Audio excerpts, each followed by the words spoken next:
Denver Autograph Collection, my sign of success.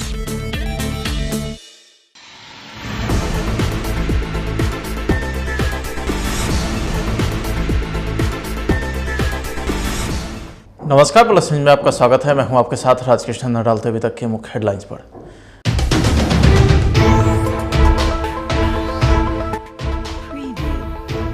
Bihar के वैशाली में नीतीश कुमार की समाधान यात्रा, तेजस्वी यादव भी रहे मौजूद।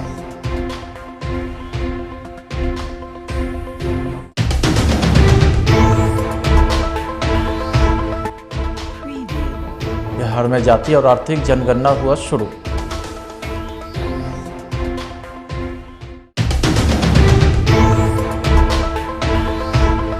बिहार में जातिगत जनगणना की शुरुआत पर तेजस्वी यादव ने कहा कि बीजेपी में घबराहट।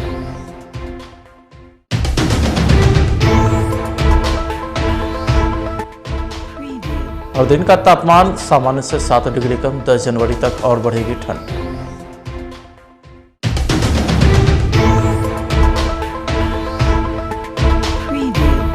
अब खबरें विस्तार से। बिहार के सीएम नीतीश कुमार की समाधान यात्रा का तीसरा दिन वैशाली जिले के दौरे पर रहे। उनके साथ डिप्टी सीएम तेजस्वी यादव भी मौजूद रहे हैं। उन्होंने सबसे पहले हरसेड गांव में मजार पर चादरपोशी की, जिसके बाद विभिन्न विभाग के स्टॉल का मुआयना भी किया।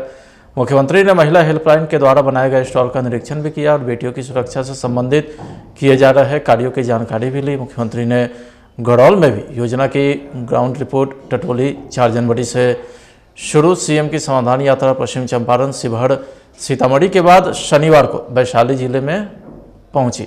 सीएम के इस यात्रा को लेकर प्रशासनिक स्तर पर भगवानपुर प्रखंड के हुसैना पंचायत और गड़ौल प्रखंड के कटरमाला पंचायत में व्यापक तैयारी की गई। बिहार में जाति और आर्थिक जनगणना शुरू हो गई है। पहले चरण में मकान की गिनती होगी, दूसरे चरण में जाति और आर्थिक जनगणना होगी।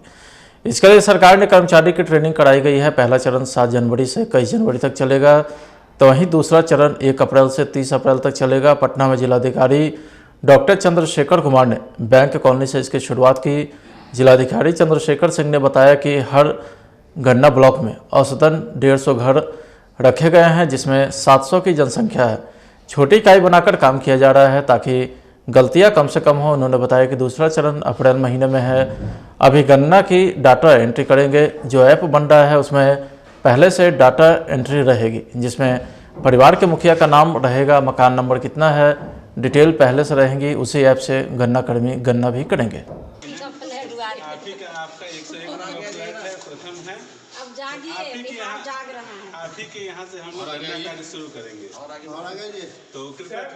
आज 7 जनवरी से और उसी के आलोक में हम लोग पटना जिले में भी उसका आज शुभारंभ कर रहे हैं। और ये 7 जनवरी से 21 जनवरी तक प्रथम चरण चलेगा और इसमें हम लोगों को जितने घर हैं उनकी नंबरिंग हम लोगों को कर देना है। घर और परिवार की संख्या, परिवार के मुखिया, परिवार के सदस्यों की संख्या, सिर्फ संख्यात्मक विवरणी लेनी है। फिर जो हमारा दूसरा फेज चलेगा अप्रैल में, उसमें हम लोग बाकी डिटेल लेंगे। उसमें पूरे 26 कॉलम हैं और सब प्रकार की सामाजिक, आर्थिक और उसके साथ साथ जाति की जानकारी, ये हम लोग सेकंड फेज में लेंगे। अभी आज हम लोग जो हमारा गणना ब्लॉक है, प्रत्येक गणना ब्लॉक में कुल कितने घर हैं उन घरों की नंबरिंग करेंगे और परिवार की संख्या, मकान की संख्या और उसके बाद परिवार के जो मुखिया हैं उनका विवरण हम लोग प्राप्त करेंगे और परिवार में कितने सदस्य हैं इसका प्राप्त करेंगे। ये कैसे भी बनाया गया, क्या सर, किस तरीके से, आखिर मकान की गणना से क्या? हाँ बिल्कुल, क्या फायदा? वो यही है कि शुद्धता इसमें रहे और बहुत ही स्टेप बाय स्टेप हम लोग बढ़ रहे हैं। ये राज्य स्तर से निर्णय हुआ है, किसी प्रकार की त्रुटि नहीं हो और त्रुटि रहित गणना हो। इसलिए फर्स्ट फेज में हम लोग इसको प्रत्येक गणना ब्लॉक में कितने मकान, कितने परिवार हैं उसकी गणना कर रहे हैं और उसके बाद सेकंड फेज में हम लोग बाकी डिटेल उस परिवार से लेंगे। 2 फेज में इसीलिए किया गया है कि त्रुटि नहीं हो और उसका डेटा कंपाइलेशन भी आसानी से हो सके। पटना जिले में हम लोग बात करें तो कुल 45 हमारे चार्ज हैं, 23 प्रखंड हैं और बाकी सभी हमारे नगर निकाय हैं। और उसके अलावा हम लोग गणना ब्लॉक जो बनाए हैं वो लगभग 12,696 है और इतने ही हमारे गणनकर्मी भी लगे हुए हैं उसमें। उसके अलावा लगभग 2,000 सुपरवाइजर लगे हुए हैं और ये सभी लोग अपने अपने गणना ब्लॉक में हर घर में जाएंगे और जानकारी प्राप्त करेंगे। और जो उनका डेटा है उसका हम लोग फर्स्ट फेज में डेटा एंट्री सेंट्रलाइज करा रहे हैं, और सेकंड फेज में जो लिया जाएगा उसमें ऐप के माध्यम से डायरेक्ट जो पूछताछ करेंगे, बातचीत करेंगे, उनके माध्यम से सीधे डेटा एंट्री ये लोग करेंगे। तो कुल मिलाकर के हम लोग पूरी तरह से तैयार हैं, प्रशिक्षण सबको दिया जा चुका है, हमारे कर्मी भी सभी अलर्ट हैं, और आज से हम लोग इसको कार्य को शुरू कर रहे हैं। और जो सरकार द्वारा निर्धारित समय सीमा है उसमें हम लोग पूरी शुद्धता के साथ इस जातीय जनगणना को संपन्न कराएंगे। शिकायत वगैरह के लेकर कोई प्लेटफॉर्म है, किस तरीके से लोग है अगर कहीं कोई किसी प्रकार की शिकायत होती है या कोई विधि व्यवस्था की समस्या होती है तो सभी प्रखंड में प्रखंड विकास पदाधिकारी, संबंधित थाना प्रभारी रिस्पॉन्सिबल हैं। अनुमंडल स्तर पर अनुमंडल पदाधिकारी, अनुमंडल पुलिस पदाधिकारी हैं जो इसको देखेंगे। नगर क्षेत्र में हमारे जो संबंधित अनुमंडल पदाधिकारी हैं और नगर कार्यपालक पदाधिकारी हैं, ये लोग देखेंगे और उसका समाधान करेंगे। और इसको हम लोग बहुत गन्ना कार्य में लगी शिक्षिका बताती है कि शिद्दत और लगन से यह काम हम लोगों को करना है। काम मुश्किल है लेकिन करेंगे जरूर। गन्ना फॉर्म में जिले का नाम लिखना है, ब्लॉक का नाम भरना है, वार्ड संख्या भरनी है, साथ ही घर के मुखिया का नाम लिखना है, जो कोड मिला है वो लिखना है। इसकी शुरुआत 01 से हम लोग कर रहे हैं। उन्होंने बताया कि 2 सप्ताह में 150 मकानों को चिन्हित करना है। 21 तारीख का समय हम लोगों के पास है। उन्होंने कहा कि हम लोगों से कहा गया कि बच्चों को स्कूल में पूरे समय पढ़ाना भी है और उसके बाद जाति आधारित गणना भी करनी है। यह बहुत मुश्किल काम है।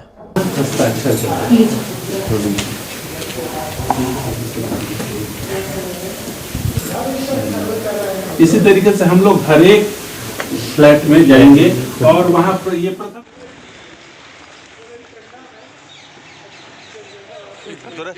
बिहार में जातिगत जनगणना की शुरुआत पर सूबे के डिप्टी सीएम तेजस्वी यादव ने प्रसन्नता जाहिर करते हुए सराहा है। साथ ही भाजपा में घबराहट की बात कही है। तेजस्वी मानते हैं कि सूबे के लिए जातिगत जनगणना बहुत ही जरूरी विषय है। इससे सभी वर्ग की जनता को लाभ के मद में सरकार को बजटीय प्रावधान करने में सहूलियत होगी। बहुत ही ऐतिहासिक काम की शुरुआत आज होने जा रही है और आप लोग तो जान ही रहे, इसका निर्णय जो है बहुत पहले हो गया था और हम लोगों का आदरणीय लालू जी का ये पहले से ही मांग रहा है, जिसको लेकर के हम लोग सड़क पर भी उतरे थे। और लालू जी के रहते हुए यूपीए की सरकार ने, मनमोहन जी की सरकार ने ये कराया भी था। कास्ट बेस सर्वे जो सेंसस जो है वो कराया गया था, उसमें सारी चीज़ें थी, लेकिन बाद में भाजपा के लोगों ने इसको डेटा को करप्ट बता दिया।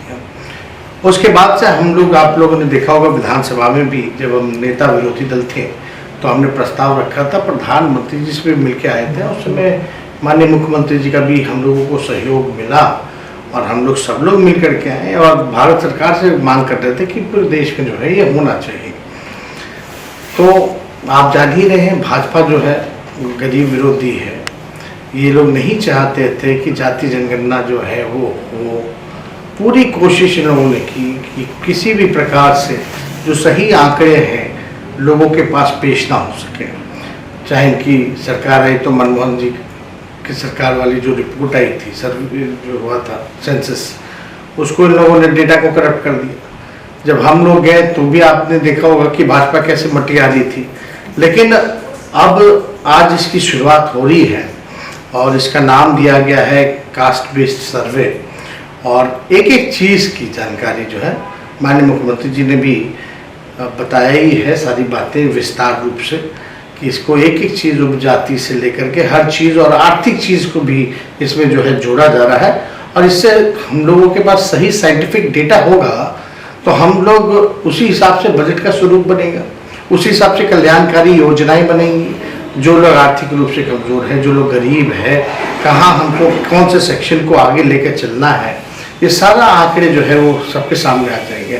कौन भूमिहीन है, कौन कचरा धोता है, कौन नाला साफ करता है, कौन जो है आप भीख मांगने का काम करता है, कौन एक कमरे में बसर करता है, कौन सा परिवार, ये सारे आंकड़े जो है हम लोगों के समक्ष आ जाएगा।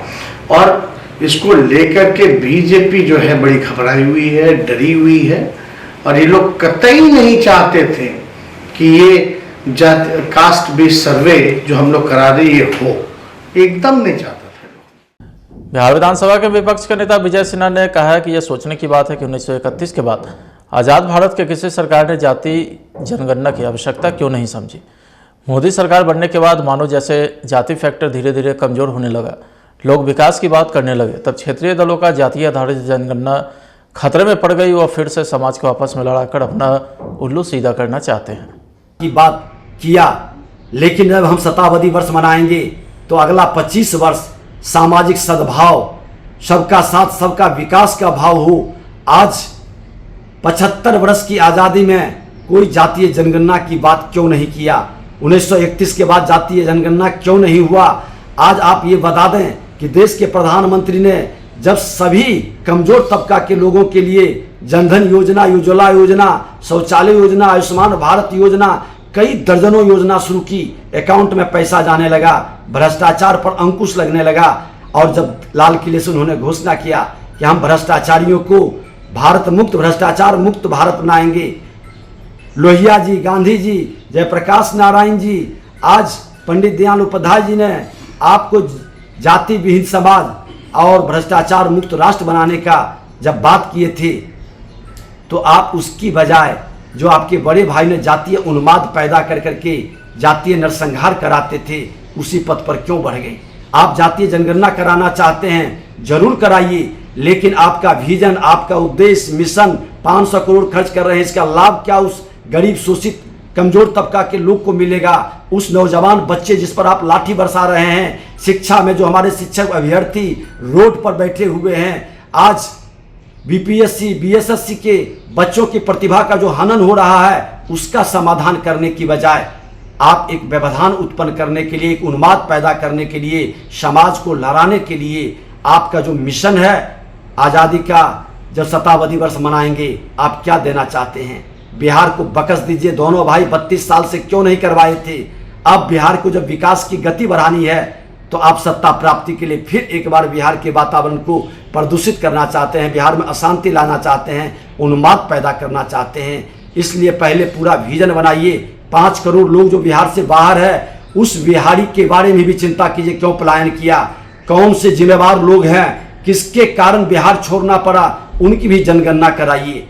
आपसे आग्रह है कि पूरे विषय पर एक सभी पार्टी का एक बैठक बुला करके उस पर गहन विचार करिए, प्रबुद्ध लोगों का विचार लीजिए, और तब आप फाइनल एक उसका फॉर्मेट बना करके शुरुआत करिए।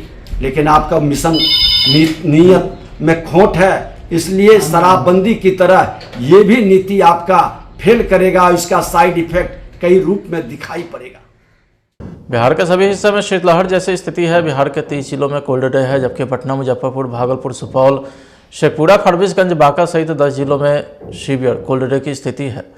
इस दौरान अधिकतम तापमान सामान्य से 10 डिग्री तक नीचे रहा। पटना में अधिकतम तापमान सामान्य से 7 डिग्री से कम 15 डिग्री और रात को 7 डिग्री दर्ज किया गया। मौसम विभाग के मुताबिक पूरे बिहार में अधिक दबाव का क्षेत्र बना हुआ है। इस दौरान हवा की रफ्तार 2 से 4 किलोमीटर प्रति घंटे की वृद्धि हुई है। प्रदेश के विभिन्न हिस्से में 8 से 13 किलोमीटर की रफ्तार से बर्फीली हवाएं चल रही है। ठंड हवा के प्रभाव से बिहार में दिन के तापमान में 5 डिग्री तक गिरावट होने का अनुमान है। 11 जनवरी तक उत्तर बिहार में घने कोहरे का असर होगा।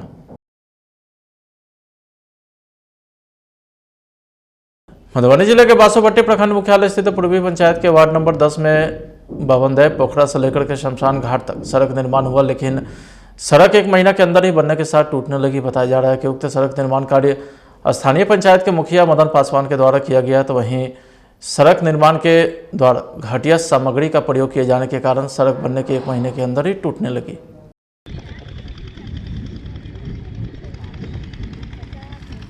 समय में हम उसका विरोध किए हुए थे। ये घटिया बालू और घटिया सीमेंट से इसका निर्माण हुआ था, और नीचे में ईंट भी दिया था, वो भी 4 नंबर का। उसको हम विरोध भी किए थे, लेकिन बने हुआ 15 से 20 दिन में हुआ। और ये सड़क का हाल देखिए आप, ये क्या हाल है। तो क्या मांग करते हैं अधिकारी से? हम तो मांग करते इसकी जांच करवावे पदाधिकारी, और इस पर सही जो दोषी है उस पर कार्रवाई की जाए। जो पंचायत का मुखिया, उसी के द्वारा, मदन मुखिया के द्वारा निर्माण किया गया था। ये 15वीं वित्त योजना से, और किस योजना से ढलाई हुई। मुख्यमंत्री नीतीश कुमार का मधुबनी आगमन को लेकर जिले में प्रशासनिक तैयारी को देखते हुए अनुमंडल पुलिस पदाधिकारी जयनगर के कार्यालय में एसडीपीओ विप्लव कुमार की अध्यक्षता में अनुमंडल क्षेत्र के सभी थानाध्यक्ष के साथ मीटिंग का आयोजन किया गया। मौके पर मौजूद सभी थानाध्यक्ष को एसडीपीओ ने बिहार में लागू शराबबंदी कानून को सख्ती से पालन करने का आदेश दिया है। सीमावर्ती थाने में लंबित कांडों का निष्पादन करने या आपराधिक गतिविधि करने वाले लोगों को चिन्हित कर कार्रवाई करने की भी बात कही। के अंतर्गत जितने थाने हैं उनका जो है अपराध गोष्ठी रखा गया है। इसमें जो है कांड का जो है डिस्पोजल उससे संबंधित जो है दिशा निर्देश दिया जा रहा है। साथ ही साथ जो है अपराध और अपराध नियंत्रण और ट्रांसबॉर्डर एक्टिविटी और मद निषेध से संबंधित जो गतिविधियां हैं उस पर सख्ती से पालन किया जाए जो कानून बना है। और इसी क्रम में जो है जितने भी थाने हैं उनको माननीय मुख्यमंत्री का आगमन भी होना है। उस संबंध में भी जो है हर तरह से प्रशासनिक सतर्कता बरतने के लिए इस मीटिंग में दिया गया है निर्देश, उसको सख्ती से पालन किया जाए। ठंड को भी लेकर कुछ आदेश दिए? ठंड को लेकर यही है कि जितने भी गश्ती जो है उसको चौकस किया गया है बॉर्डर पे, ताकि जो है यहाँ विधि व्यवस्था संधारित हो। और रात्रि में कम्युनिटी पुलिसिंग के तहत जो है लोगों को ये भी बोला गया है कि रात्रि में जो है सही समय पे अपना चले जाए घरों में। और कोई तरह की बात हो तो पुलिस को इसकी सूचना दे ताकि त्वरित कार्रवाई किया जाए। यही सब दिशा निर्देश आने वाले। सीतामढ़ी में मुख्यमंत्री के समाधान यात्रा के दौरान डुमरा प्रखंड के बेड़वास गांव में लोगों का गुस्सा मुख्यमंत्री के प्रति दिखाई दिया है। लोगों ने बेड़वास पंचायत भवन में लगाए गए तमाम सरकारी पोस्टर को क्षतिग्रस्त करते हुए उसे आग के हवाले कर दिया। लोगों ने घंटों मुख्यमंत्री के खिलाफ नारेबाजी भी की। मामला दरअसल यह था कि यहाँ पर मुख्यमंत्री को बेड़वास पंचायत में आना था, जिसे लेकर तैयारी पहले से की जा चुकी थी। पूरे गांव में सोलर प्लेट के जरिए लाइटें लगाई गई थी, तो वहीं पंचायत भवन का रंग रोगन भी किया गया था। इतना ही नहीं, पूरे गांव में सरकार की उपलब्धियां के पोस्टर भी लगाए गए थे। इन पर यहाँ पर सरकारी कार्यक्रम में मुख्यमंत्री के आने का प्रोग्राम था, लेकिन उसे स्थगित कर दिया गया, जिससे गुस्साए ग्रामीणों ने जमकर हंगामा किया और बैनर पोस्टर को फाड़ दिया।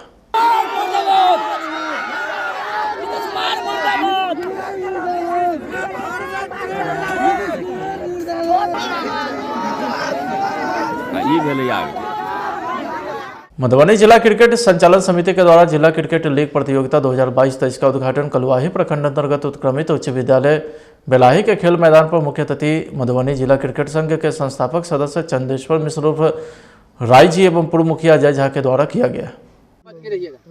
जानबूझ के आगे नहीं आना है, इंस्ट्रक्ट करना और तो वैसे हम नहीं देंगे, ठीक है, लेकिन जानबूझ के अगर गलती करोगे तो फिर बाहर करते हैं। फिलहाल आज के घर में तैयार, आप देखते रहे प्लस न्यूज। नमस्कार।